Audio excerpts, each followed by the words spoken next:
कैसे हैं आप लोग? आई होप आप स्वस्थ होंगे, मस्त होंगे और आप लोग 11th क्लास की तैयारी में जुटे होंगे। हम लोग अगले पार्ट में पढ़े थे मोनेरा जगत और इस पार्ट में हम लोग पढ़ेंगे प्रोटिस्टा जगत। प्रोटिस्टा जगत के अंतर्गत हम लोग देखेंगे कैसे जीव आते हैं, कितना वर्गीकरण हुआ है और उसके बाद इसमें एक कोष के जीव आते हैं, दो कोष के जीव आते हैं।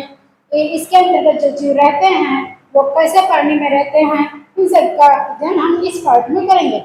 चलिए स्टार्ट करते हैं प्रोटिस्टा जगत। तो प्रोटिस्टा जगत सबसे पहले किसने प्रतिपादित किया था? प्रोटिस्टा जगत को प्रतिपादित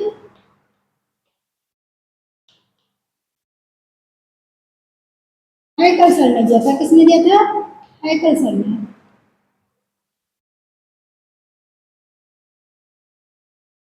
हैकल ने दिया था।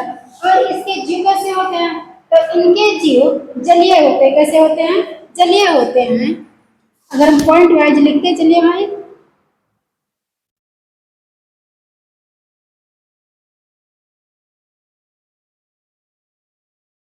इनके जीव जलीय होते हैं।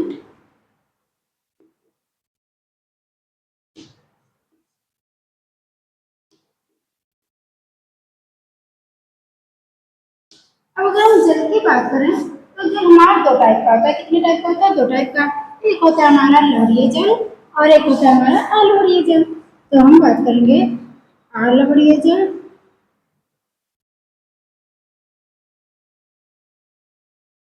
दूसरा होता है लवणीय जल।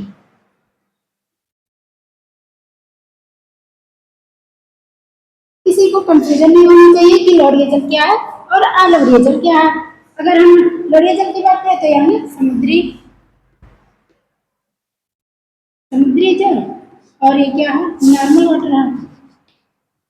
इसमें भी पाया जाता है थोड़ा सा खारापन पाया जाता है, लेकिन कैसा होता है? नॉर्मल होता है, हम इसको पीते भी हैं। जो हमारा प्रोटिस्टा जगत है ये इसकी कोई सीमा निर्धारित नहीं है, ठीक, क्योंकि इसके अंतर्गत हमारे स्वकोशी यानी प्रकाश संश्लेषी जीव होते हैं। तो कुछ जीव उसको प्रकाश संश्लेषी जीव को प्रोटिस्टा जगत में रखे हैं, तो कुछ सोचते हैं कि भाई प्रोटिस्टा जगत में क्यों नहीं रखा गया, क्योंकि पादप भी तो हमारे प्रकाश संश्लेषण करते हैं। तो इसलिए इस जगत की कोई सीमा निर्धारित नहीं है। और देखते हैं इनको हम लोग 5 भागों में बांटे हैं। तो कितने भागों में? 5 भागों में। पहले हम प्रोटिस्टा जगत की जीव के बारे में बात करते हैं। ये कैसे होते हैं? ये यूकैरियोटिक,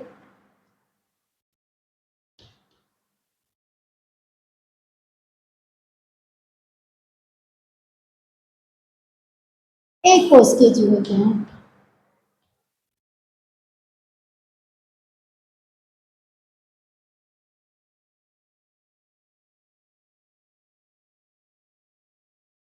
जीव होते हैं। अब यूकैरियोटिक का मतलब क्या है? तो हम बात करते हैं यूकैरियोटिक। यूकैरियोटिक का मतलब ऐसे जीव जिनके अंतर्गत सुविकसित केंद्रक पाए जाते हो और अंगक पाए जाते हो। तो इनके अंदर क्या होता है? ये सुविकसित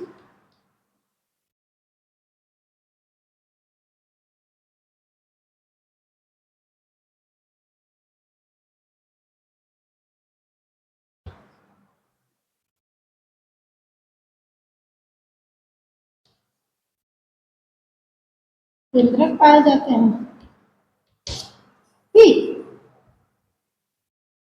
दोबारा रिवाइज कर लीजिए। हम लोग प्रोटिस्टा जगत देखे थे। प्रोटिस्टा जगत का प्रतिपादन किसने किया था? हैकल ने किया था। उसके बाद हम लोग देखे इसके जीव कैसे होते हैं। तो इसके जीव यूकैरियोटिक एक कोष के होते हैं। कैसे होते हैं? यूकैरियोटिक एक कोष के जीव होते हैं। तो प्रोटिस्टा जगत को प्रतिपादित किया हैकल ने। किसने किया? हैकल ने किया। और हमारे हैकल सर ने ये बताया कि ये प्रोटिस्टा जगत है। प्रोटिस्टा जगत में कैसे जीव रखे गए?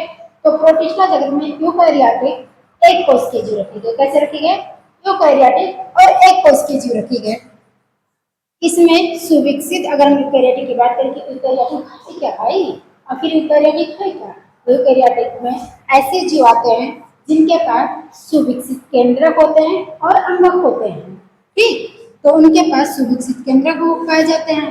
ये कहाँ ये जीव भाई इनका वासस्थान कहाँ है? इनका वास स्थान है जलीय, मोस्टली कहाँ पाए जाते हैं, जल में पाए जाते हैं। अब जल की बात अगर हम करें तो एक लवणीय जल होता है, अलवणीय जल होता है।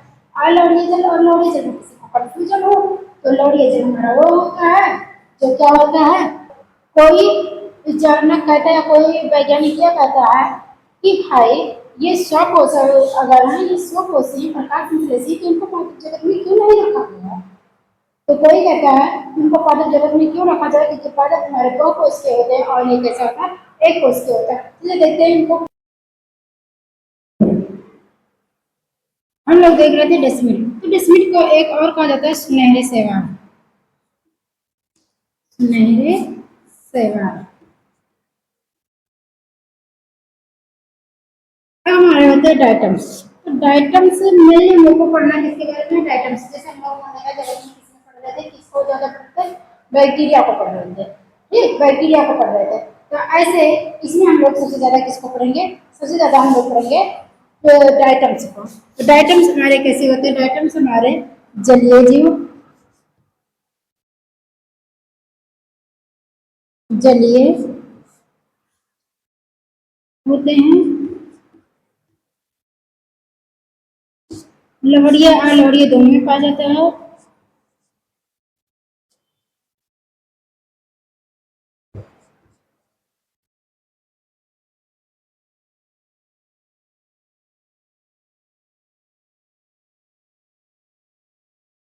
दोनों में पाए जाते हैं। इसमें होता क्या है, इनकी जो कोशिका भित्ति होती है, ये इनकी कोशिका भित्ति किसकी बनी होती है,